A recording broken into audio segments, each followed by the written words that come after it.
Germantown Super Speciality Hospital. Dr. Mir Jawad Zar Khan, Senior Experienced Orthopedic Surgeon, Bone Fracture, Joint Replacement, Hip Replacement or Spine Surgery.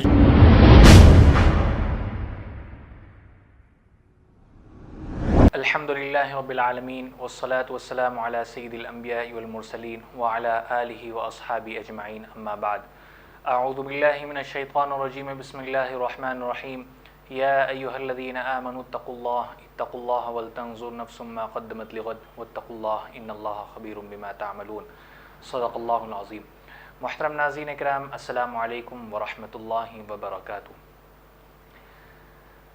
جتنے لوگ اس سال حج کے لیے گئے ہیں، اس سال جو قربانی دینے والے ہیں، اللہ تعالیٰ تمام کے حج کو قبول فرمائے، تمام کے قربانیوں کو قبول فرمائے۔ جو لوگ ہندوستان میں، پاکستان میں یا دیگر ممالک میں قربانی کر رہے ہیں، اللہ تعالیٰ تمام کے قربانیوں کو قبول فرمائے۔ اللہ تعالیٰ تمام کی ہر چھوٹی بڑی عبادت کو قبول فرمائے۔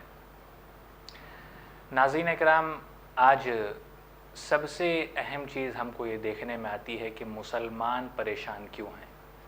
مسلمان پریشان کیوں ہیں؟ اللہ تعالیٰ قرآن میں فرماتے ہیں ان الصلاۃ تنہی عن الفحشاء والمنکر، ان الصلاۃ تنہی عن الفحشاء والمنکر، نماز روک لیتی ہے برائیوں سے، نماز روک لیتی ہے برے کاموں سے، نماز روک لیتی ہے حرام سے، نماز روک لیتی ہے زنا سے، نماز روک لیتی ہے تکبر کرنے سے، نماز روک لیتی ہے ہر برے کام سے۔ جو کام اللہ تعالیٰ کو اور اللہ کے نبی کو پسند نہ ہو، وہ ہر چیز سے نماز روک لیتی ہے۔ لیکن جب ہم دیکھتے ہیں کہ نمازی بھی ہے پریشان بھی ہے، نمازی بھی ہے سود خور بھی ہے، نمازی بھی ہے مکار بھی ہے، نمازی بھی ہے دھوکے باز بھی ہے، نمازی بھی ہے مدرسوں کا مال لوٹ کے کھانے والا بھی ہے، نمازی بھی ہے مسجد کا صدر بن کے مسجد کا مال کھانے والا بھی ہے، نمازی بھی ہے چہرے پر داڑھی بھی ہے لیکن ہر برے کام کر رہا ہے۔ پہلے زمانے کے نمازیوں کو جب ہم دیکھا کرتے تھے تو اللہ یاد آ جاتا تھا، لیکن آج کل کے نمازیوں کو ہم دیکھتے ہیں تو ایک دم پریشان ہو جاتے ہیں۔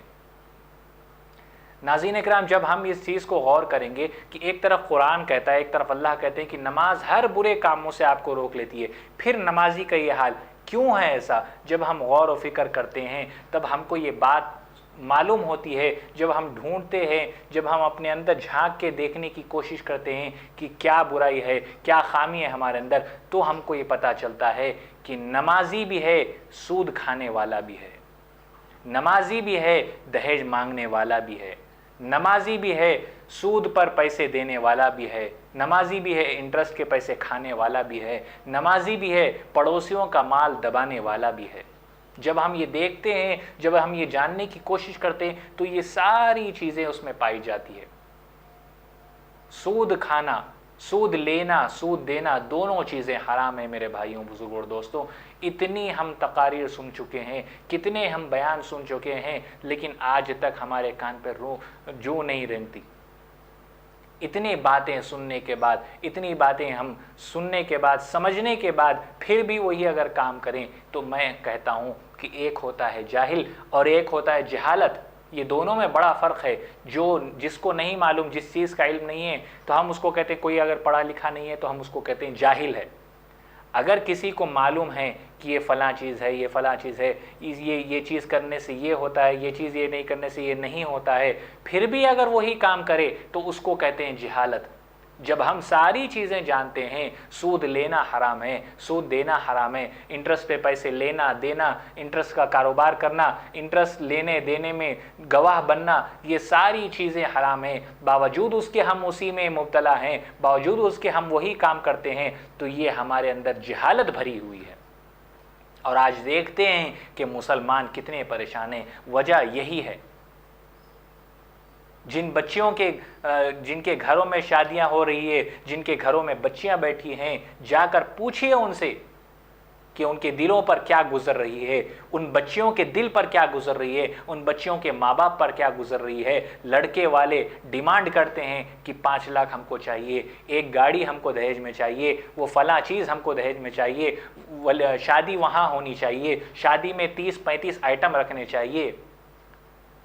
پوچھئے اس بچے کی، اس لڑکی کے باپ سے کہ اس کے دل پہ کیا گزرتی ہے۔ اس لڑکی کے دل سے جا کر پوچھئے، اس لڑکی سے پوچھئے کہ آپ کے ساتھ کیا گزر رہا ہے، کیا وقت آپ کے اوپر آیا ہے۔ وہ لڑکی یہ سوچتی ہوگی کہ میرا باپ جس نے مجھے پال پوس کر اتنا بڑا کیا، آج میری شادی ہو رہی ہے تو آج یہ میرے ہونے والے شوہر کے گھر سے جو ہے اتنی ساری ڈیمانڈ آ گئی، اتنے سارے جو ہے چیزیں مانگی جا رہی ہے، میرا باپ کہاں سے لا کر دے گا۔ میرے بھائیوں، بزرگوں اور دوستوں، یہ ہم کو سوچنا ہے کہ آج اگر ہم ان سے مانگیں گے تو یہ زندگی ختم ہونے والی نہیں ہے، یہ وقت جو ہے بدلتا رہے گا، زندگی ختم ہو جائے گی، لیکن یہ جو رشتہ ہے یہ ختم ہونے والا نہیں ہے۔ آج آپ باپ ہیں تو کل آپ جو ہے نانا بھی ہو سکتے ہیں، آج آپ صرف ایک لڑکی ہے تو کل آپ ماں ہوں گی، اور پھر آپ جو ہے کسی کی آپ ساس بنیں گی، تو یہ جو ہے رشتہ صبح قیامت تک چلنے والا ہے، یہ ختم ہونے والا نہیں ہے۔ آج اگر آپ کسی سے آپ جو ہے دہیج مانگتے ہیں تو سوچئے اس کے ایک دل پہ کتنی کیا تکلیف اس کو ہوتی ہوگی، کیا اس کے اوپر اس کے دل پہ گزرتی ہوگی۔ ہم یہ سب نہیں سوچتے ہیں، ہم آرڈر کر دیتے ہیں کہ ہم کو ایسا چاہیے، ہم کو شادی خانے میں اتنے آئٹمس چاہیے۔ ذرا ہم کو سوچنے کی ضرورت ہے، ذرا غور و فکر کرنے کی ضرورت ہے۔ ایک باپ جو ساری زندگی محنت مزدوری کر اپنے گھر والوں کا، اپنے بیوی بچوں کا پیٹ پالتا ہے، پھر ایک وقت آتا ہے کہ اس کی بیٹی بڑی ہو جاتی ہے، شادی کی عمر پہنچ جاتی ہے، شادی کی عمر تک پہنچتی ہے، تو پھر جب اس کے لیے رشتہ ڈھونڈنے جب جاتے ہیں، جب اس کے لیے رشتہ مل جاتا ہے تو لڑکے والے یہ ڈیمانڈ کرتے ہیں۔ کیا گزرتی ہوگی اس کے دل پر میرے بھائیوں۔ جبکہ اگر ڈھونڈیں گے تو یہ بھی کہا جاتا ہے کہ لڑکے والے ماشاءاللہ 5 وقتہ نمازی ہیں، 5 وقتہ نمازی ہیں، بڑے دین کے کام کرتے ہیں، ماشاءاللہ فلاں مسجد میں جو ہے ان کے پیسے لگے ہوئے ہیں، مدرسے میں جو ہے ہر مہینہ تعاون کرتے ہیں، بچوں کو اپنے کفالت میں لیے ہوئے ہیں، لیکن اس طریقے کے کام بھی کر رہے ہیں۔ تو اسی لیے نمازی بھی ہے، پریشان بھی ہے، ساری زندگی پریشان ہوتے رہیں گے، ساری زندگی پریشان۔ جہیز کا لینا، جہیز کا دینا دونوں ناجائز ہے، دونوں چیزیں یہ جائز نہیں ہیں۔ اور اس کے بعد جو ہمارے شادیوں میں جو غیر لوگوں کے طریقے پر ہم جو چل رہے ہیں، بینڈ باجا بارات اور وہ گھوڑی، میرے بھائیوں بزرگوں اور دوستوں، جب ہماری بنیاد ہی اچھی نہیں ہوگی تو بلڈنگ کہاں سے ٹھہر سکے گی، بلڈنگ کیسے ہماری درست ہوگی۔ اسی لیے مسلمان پریشان ہیں۔ آج مسلمان جو ہے ہر چھوٹی چیز، فون چاہیے وہ EMI کے لیے چلا جائے گا، وہ ڈھونڈے گا، گوگل پہ سرچ کرے گا کہ سب سے کم EMI پر کہاں مل رہا ہے فون، سب سے کم انٹرسٹ کون سا آدمی ہم کو دلا سکتا ہے۔ تو مسلمان ہیں انٹرسٹ کے پیچھے پڑا ہوا ہے، مسلمان ہیں کار کے پیچھے پڑا ہوا ہے، کار لے رہے ہیں، انٹرسٹ لے رہے ہیں، انٹرسٹ دینا پڑ رہا ہے۔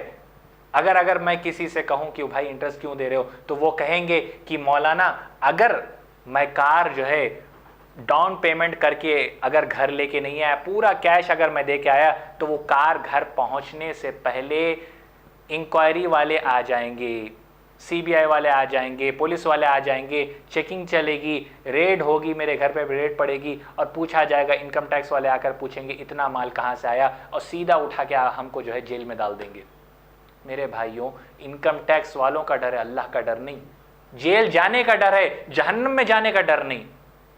تو بتائیے پھر کس بات کے ہم مسلمان ہوئے، کس بات کے ہم مسلمان ہوئے؟ نماز ہم نہیں پڑھتے، روزہ ہم نہیں رکھتے، آج جمعہ ہے، آج آ گئے، پرسوں عید کے دن آئیں گے، پھر اگلے جمعے کو ہی آئیں گے، لیکن قربانی میں ہم آگے رہیں گے۔ قرض لے کر قربانی کرنا جائز نہیں ہے۔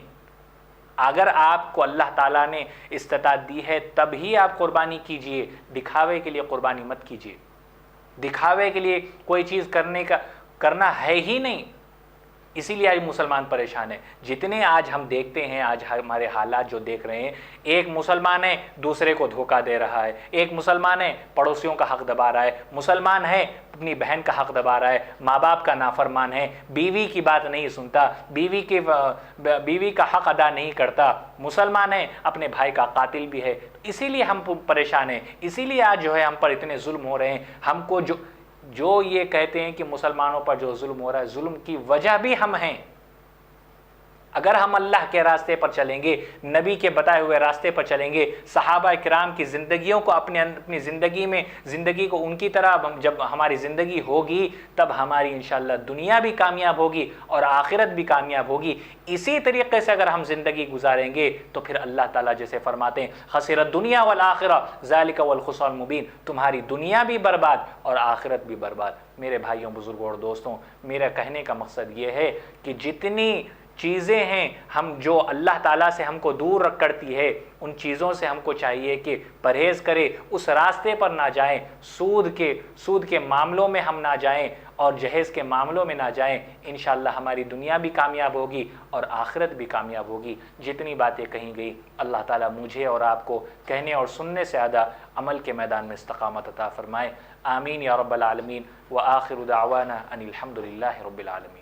جرمنٹن super speciality hospital, doctor Mir Jawad Zar Khan, senior experienced orthopaedic surgeon, bone fracture, joint replacement, hip replacement اور اسپائن سرجری کامیابی سے انجام دے رہے ہیں۔ اس کے علاوہ neuro surgery, cardiology, gynaecology, dental, general medicine, dialysis اور فیزیو تھراپی جیسے شعبہ جات میں انتہائی کامیابی کے ساتھ واجبی فیس میں علاج کیا جا رہا ہے۔ شیئرنگ اور پرائیویٹ رومز، اسپتال میں 24 گھنٹے MRI، CT scan, 2D digital X ray, ultra sound, operation theatre, ICU اور لیب کی سہولت دستیاب ہے۔ آپ کی امیدوں کے عین مطابق جرمنٹن super speciality hospital, pillar number 150، Attapur, Hyderabad.